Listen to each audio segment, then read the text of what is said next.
going on, everybody? It's me again, and today we're going to talk about one of the greatest events ever in the entire video game history, which is the Game Awards 2024. Now, for the people who don't know about Game Awards is kind of like the Oscar for video games, and for the people who already know, I'm not going to explain anything.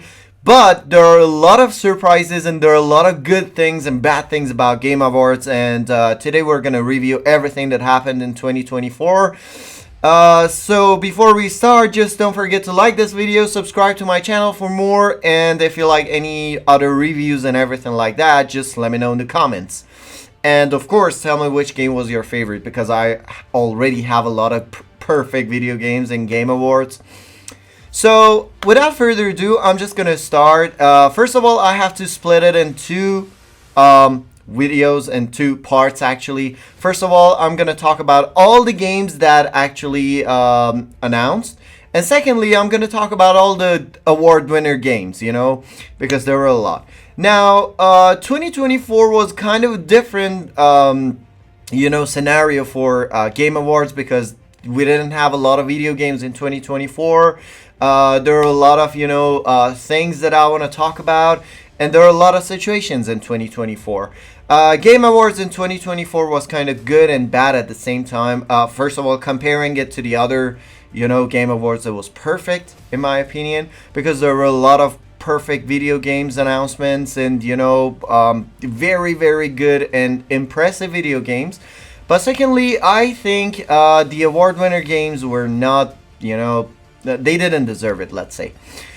So, first of all, I'm just going to have to cheat a bit, because I have the list and everything on my phone. And we're going to talk about every good and small games that actually started announcing. And, as I said, there were a lot of good games and bad games. So, first of all, we're going to talk about Rematch, which is kind of a, fighting and soccer game, which is related to the studio that they brought Sifu for us. And it's going to be released in summer 2025. I think it was a perfect game, in my opinion, by far. But we also had some, games that, in my opinion, they're not important. Like, for example, Palworld, kind of. It was a sequel or something like that for Palworld. It was a DLC, something like that. Slow Clap, something, I don't know. Pac-Man, we had. Slay the Spire 2, I don't even know where this game came from. Thick as Thieves, I've never heard of it. Ninja Gaiden, it was a good thing. I liked it. Turok, it was a good thing. I already played the first episode of this game, but not my favorite. We also had Yakuza, Like a Dragon, something like that.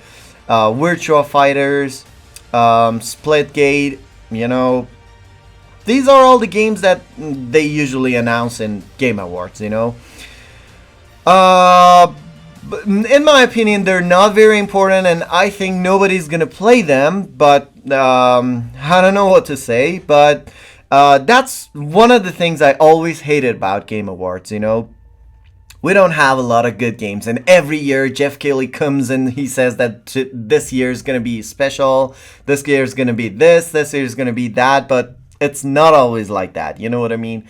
But on the other hand, it was a bit different this year because we also had perfect announcements. First of all, I'm just going to say that Sony was much better this year compared to Microsoft and Xbox. Xbox only had one announcement, I think, and it was actually the Palworld. I'm sorry, it wasn't Palworld. It was The Outer Worlds 2, which I love it. But big problem I have with Microsoft right here, and big problem I have with Xbox right here. This game is going to be released in 2025, one of the greatest year in the entire gaming history it will be, in my opinion. But they said that it's going to be released on PlayStation 5. Now, here's a scenario right here. They said that the game will be released on PlayStation 5 and the release date will be on 2025, as I said. But we don't know if it's going to be at the same time releasing for both of the consoles, or it will be in 2025 for Xbox, and maybe 6 months, 7 months after that, it will be released on PlayStation, just like Indiana Jones and the Great Circle. We don't know that. But I personally think that it will be released at the same time for both PlayStation and Xbox, because, you know, the Outer World 1, Microsoft wasn't the publisher, it was Private Division, if I'm not mistaken. And it was released for both PlayStation and Xbox at the same time. So I think the only difference for that will be for Xbox, we're going to have it day one on Game Pass. But for PlayStation, people have to buy it probably for $70 or something like that. Now the other cool, that was all about Xbox. That was it, literally it. But let's talk about PlayStation. I liked it very much, and PlayStation had perfect games, which I'm gonna start with the surprise, which was the new game from Naughty Dog, Intergalactic: The Heretic Prophet. I liked it. I like this game, although we don't know that much about this game. I just heard that there are a lot of cool cast and everything about this game, and there are a lot of famous people who will be participated in this game, and it's Naughty Dog. You know, I'm not gonna explain that much, but you know, everything we saw from Naughty Dog, I mean, every perfect thing we saw from Naughty Dog was Jak and Daxter, you know, The Last of Us, Uncharted franchises, and everything. You know, they were all kind of serious and things like that, but this game was happening in the space and everything. You know, I'm not sure about it, but I'm sure that it's gonna be amazing, because Naughty Dog and of course Neil Druckmann is going to actually release this game for PlayStation. We didn't have any date, any special date that when do we have this game, when it will be released and things like that. So I'm just gonna pass it, just like Naughty Dog, and this is what PlayStation always does. Now, we're gonna start with one of my favorites, actually my second favorite game, which is The Witcher 4. Now, we saw a perfect trailer from it. This game was so good, in my opinion, and it will be great. First of all, CD Projekt Red promises that they don't release this game just like what they did to Cyberpunk 2077. And they promise that it will be great. Unreal Engine 5 will be the engine for this game, and I think it will be perfect for that. The main character is Ciri, which we saw her in The Witcher 3, and Geralt of Rivia will be in the game, but not as a playable character. But the main character and the main playable character we're gonna play with is Ciri, and we didn't know why, but it's probably the entire story of, you know, Ciri and everything. I'm sure that it's gonna be great. The next game will be Borderlands 4. I like it. It will be released in 2025. I'm not a big fan of Borderlands, but you know, the people who played it, they already know that how great this game is. We also had Sonic Racing. Not my favorite. I love Mario Kart, but you know, it's Sonic. I'm not gonna talk about it that much, but we're gonna have a perfect Sonic game, I hope, after many years. Now, there was one more thing that was really fun for me. It was Elden Ring. What was the name? Elden Ring Night Rain, if I'm not mistaken, if I'm not mispronouncing it. Night Rain, yeah. This game will be online co-op, you know, split screen, I don't know, whatever you call it, multiplayer, and it's gonna be it's gonna happen in the world of, you know, Elden Ring, which Elden Ring was a successful game. Everybody knows that. I loved it very much. I also have some action figures right there, but I'm not sure about this one. I think it's necessary to have a multiplayer Elden Ring, because this game has a lot of potentials, you know, a lot of things. and why not selling as a multiplayer game? Everybody's gonna enjoy it. I'm sure about it. It's from Software for sure. They created a lot of perfect games like Dark Souls, like Demon Souls, like Elden Ring, Bloodborne, my favorite video game. And I'm sure that's gonna be great. But I'm not sure about the multiplayer story and everything, but I'm sure that it's gonna be great. So the next game we're gonna talk about that was perfect, I think, was Mafia, the Old Country. I love the main character's face. I'm happy about it. This character was so good. I mean, but you know, I'm kind of worried about this game. You know why? Because the studio that are creating this game, they already destroyed Mafia 3. I didn't like this game at all. They destroyed Mafia 1 Remake. It was not a good game at all. And I'm not sure about this one too. So, I mean, the context is perfect. It's gonna start talking about the story of Sicilian Mafia, Sicilian mob, let's say. And the story of the character is that he's a farmer, a poor farmer who works in Sicily and everything, and he's gonna have a great game by entering the mob. The trailer showed the fighting stories and everything about it. I'm not sure if that game is gonna be great or not, but the graphics and everything was exactly just like Mafia 1 Remake. I liked it. I like the graphics and everything. I specifically love the character design of this game. It was so cool. It showed an Italian guy, he was completely Italian, not American, not British, something like that. And I'm sure that they paid attention to this thing a lot. One more thing about this game that the studio explained, that this game's not gonna be open world like GTA style and something like that. It's gonna be like Mafia 1. You're gonna follow a straight line from the beginning to the end, but you're gonna have some open world what do you call it, options and open world facilities and things like that, which I think it will be great in my opinion. But as I said, I'm not completely sure about Hangar 13. This, I mean, the creators are doing their best, but they get a lot of hate. And I'm one of the haters because they don't do their job correctly, Now, the other game, which was my favorite, and I'm sure that it's going to be an award winner, is Split Fiction. Now, Joseph Fares created this game, the director of A Way Out and It Takes Two. It Takes Two was Game of the Year for 2023, I think. It was a great game. I loved it very much. Now, Split Fiction is another game. Now, the context of this game is really fun. The game will be running in two different worlds. One of them is for, a medieval... I'm sorry for that.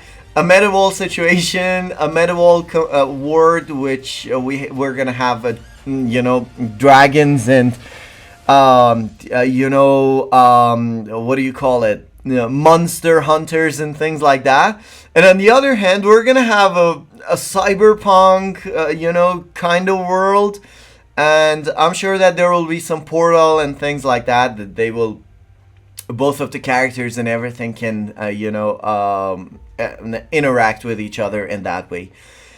The game has a massive graphic, completely different from A Way Out and It Takes Two. Completely different. Actually, the graphics is too realistic. And there are a lot of colors and everything. I love it. And I'm looking forward to play it. I really can't wait. And it's going to be released in March 2025, which is not that far. 3 or 4 months. In 3 or 4 months, we're going to play this game. And we're going to enjoy. I completely trust Joseph Fares. And I'm sure that this game's going to be great. And I'm sure that this game's going to be one of the award-winning games in 2025, but 2025 is a really hard year for video games because we're gonna have GTA and a lot of other games, you know. So we have to wait and see what will happen. Now, another good thing for PC players, including me, is that The Last of Us 2 Remastered will be released in 2025 for PC. And the graphic and everything, of course, will be better comparing to the other comparing to the other consoles. I mean, PlayStation, because you know it's PC. There should be a difference between PlayStation and PC, graphic-wise. And if I'm not mistaken, it's gonna be released on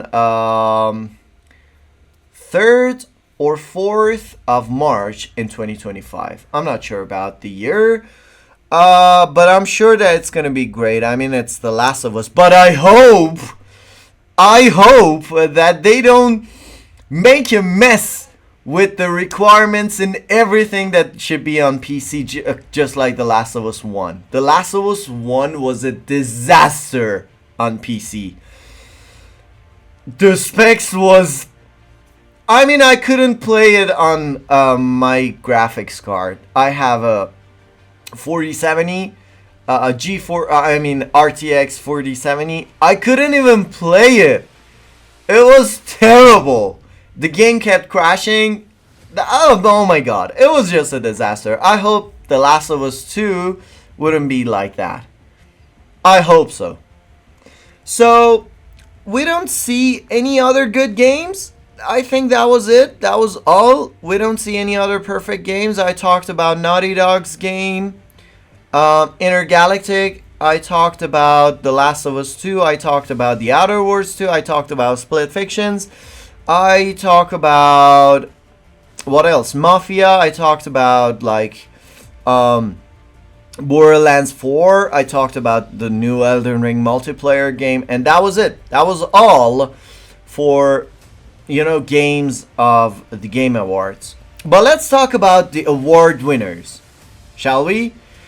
So, first of all, the Game Award started with the best fighting game, which was Tekken 8. I never played this game, and I'm sure that I'm never going to play this game. The best VR game was Batman Arkham Shadow. I'm sorry. I've never had an experience of playing VR games because I have motion sickness, and I'm sure that I'll get, you know, I'll feel really bad if I play a VR game, so I don't like to play it that much. After that, we had the best eSport game, which was League of Legends, as usual. After that, we had the best eSport player, which was Faker, my favorite. And the best eSport team was T1, as usual. I'm sure that they're a perfect team. I'm not a big fan of esports, you know.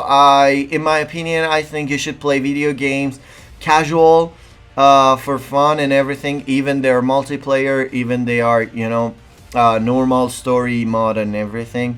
But I'm happy that esports actually happening. And the reason for that is that, you know, a lot of people in the world can be familiar with video games and everything. And I hope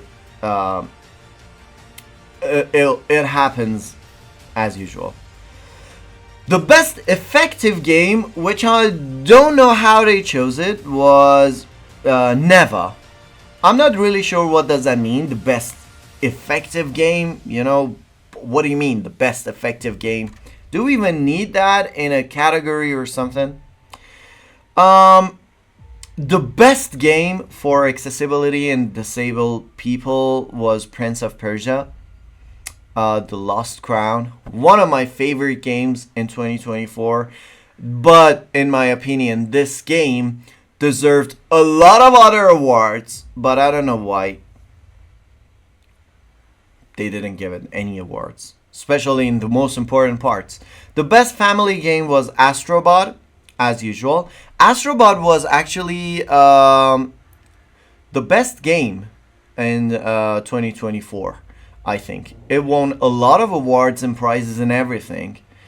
Um, the best character played in the video games was Melina Jurgens, if I'm not mistaken, or Jurgens, for Hellblade 2. Hellblade is my favorite franchise, and I was so happy that she won the award. But for the other games, we didn't have that perfect things. Like we had Final Fantasy, we had Life is Strange, we had Star Wars Outlaws. I don't even know how that game was nominated for this part. And we had Luke Roberts for Silent Hill 2. But I think Melina Jurgens was the best character.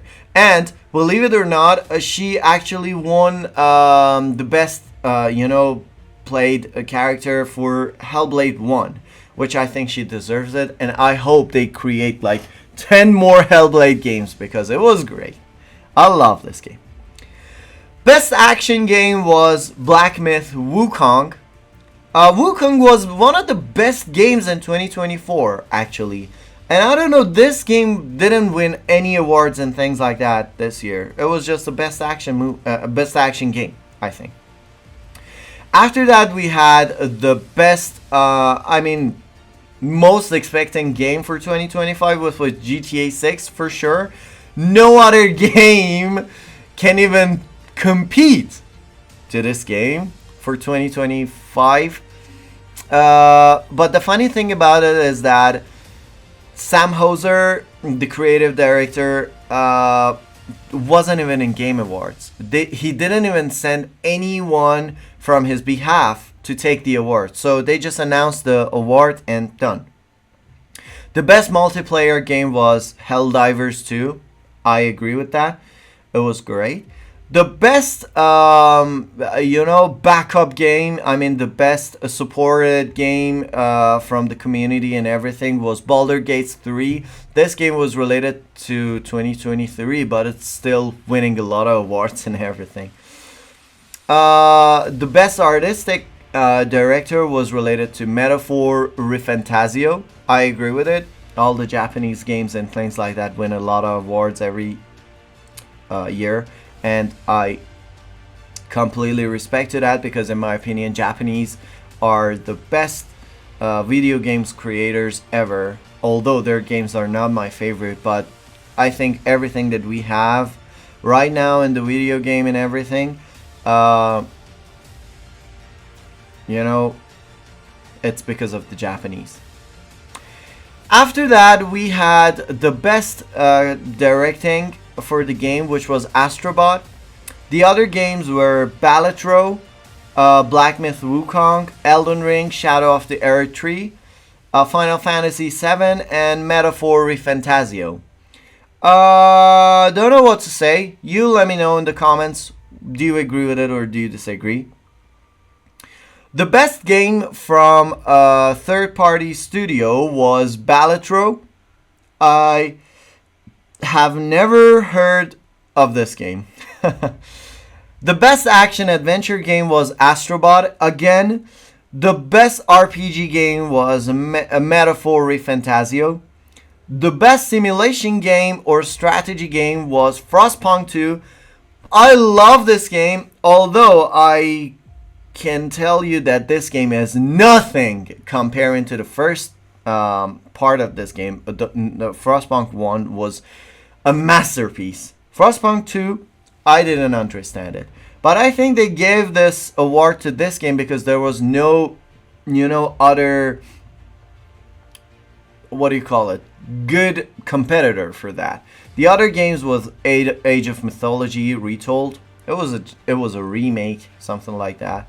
I loved it. I love Age of something, franchises. I played Age of Mythology Retold for something around 200 hours, but I don't think that it was an award-winning game. The other game was Kunisogami, Patch of the Goddess. Never heard of it. The other game was Manor Lords and Unicorn Overlord. I heard about Manor Lords, but I've never played it. But I think Frostpunk 2 was by far one of the best strategy or simulation games. So I agree with it. The other game was Best Sports or Racing Games, which was EA Sports FC 25. It also didn't have any other competitors. The most important was one was NBA 2K25, which wasn't a great game this year. Oh my god, this part is my favorite section. The best the best content creator was Queso. I love this dude. I love his streams and everything. Oh my god, ban the guy who just said I'm as big as the earth. Ban the guy who just said I'm as big as the sun. Oh my god, I love Queso. I love him. I watch his streams on Instagram, on Twitch specifically, and I love the part that he starts standing up with a green hoodie, and somebody says that he looks like a big olive. I love him. Queso is one of the best content creators and one of the best streamers ever, and I love him. I'm sure you're not watching my videos, but if you're watching it, just know that I'm a big fan, big fan. I love this dude. I hope that I see him one day in person, and I start roasting him just like what everybody does. I have a lot of good things for him. I love you, man. I love you. The other category was related to the best actually TV shows or series that was created from video games, which was related to Fallout, my favorite TV show of all time, not just for this year. The best music, the best sound effects was related to Final Fantasy VII Rebirth. I don't know about this game that much. It's not my favorite and it's not my type, but I don't know how many seasons, how many episodes are out there. Because every year I can see there are a lot of Final Fantasies, in Game Awards. So if you guys know, just let me know in the comments. I have no idea about it.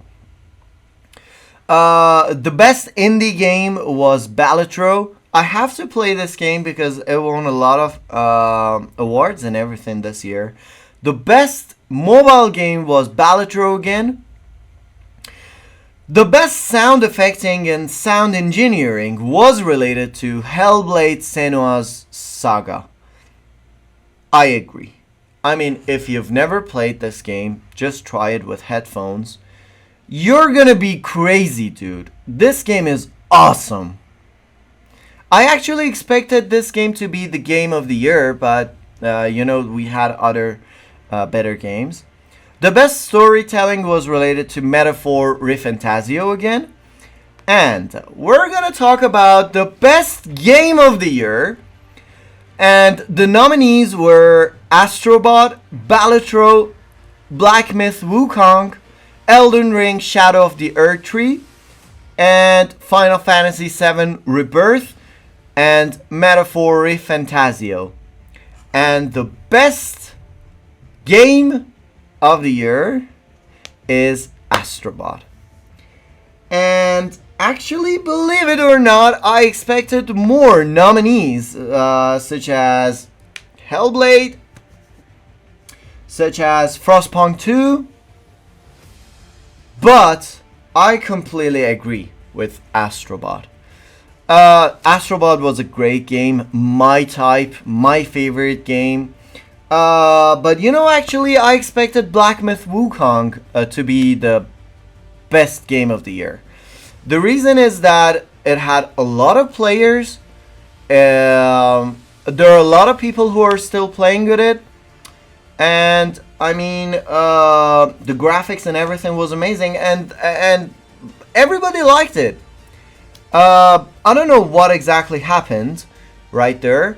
But that's why I'm saying Game Awards is, kind of, what do you call it? Crazy. And it does crazy things. Astrobot was the game of the year this year, and I don't exactly remember, but I think it was 2016 or 2017, which Uncharted was the nominees for the game of the year, but Overwatch won this award, which I think I respect that. Astrobot was the game of the year, and I'm happy about it. Now, I'm just gonna give you some other information about it. First of all, we had some surprises. 21 Pilot, Snoop Dogg, they had a show in Game Awards, which in my opinion is perfect because there are a lot of people in the entire world and they're getting to know video games more than before. We had Harrison Ford and the entire cast of Indiana Jones and the Great Circle. I love it. It was Troy Baker, Todd Howard, the creative director of the game, and we had Harrison Ford. I loved it. We had a lot of CEOs and we had a lot of chairmen like Phil Spencer from Xbox. What was his name? I forgot. Oh my God, who was the manager of PlayStation? The guy who created Killzone and the creative director of Horizon Zero Dawn, and I don't remember his name. I forgot. Anyway, they were there. We had Shinji Mikami. We had Hideo Kojima.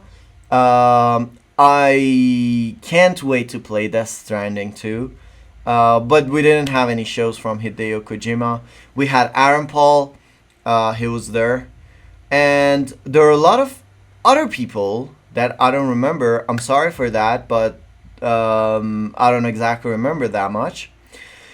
And Game Awards took something around 3 hours, which was too long. Too long, even longer than the Oscar. But I hope, and I'm looking forward for 2025 because we're going to have a lot of great games in 2025.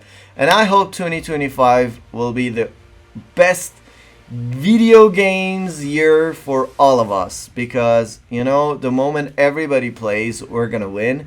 And the moment there are a lot of competitors and there are a lot of good games, it doesn't matter if it's for Xbox, it doesn't matter if it's for PlayStation, it doesn't matter if it's for PC. You know, great quality makes a great competition, in my opinion. And 2025 will be one of those years. We're going to have GTA, we're going to have Avowed, we're going to have The Last of Us Part 2 for PC. We're going to have a lot of great games on PlayStation. We're going to have a lot of great games on PC. And it will be great, in my opinion. Anyway, what was your opinion about the Game Awards 2024? Let me know in the comments. If you like this video, don't forget to subscribe to my channel.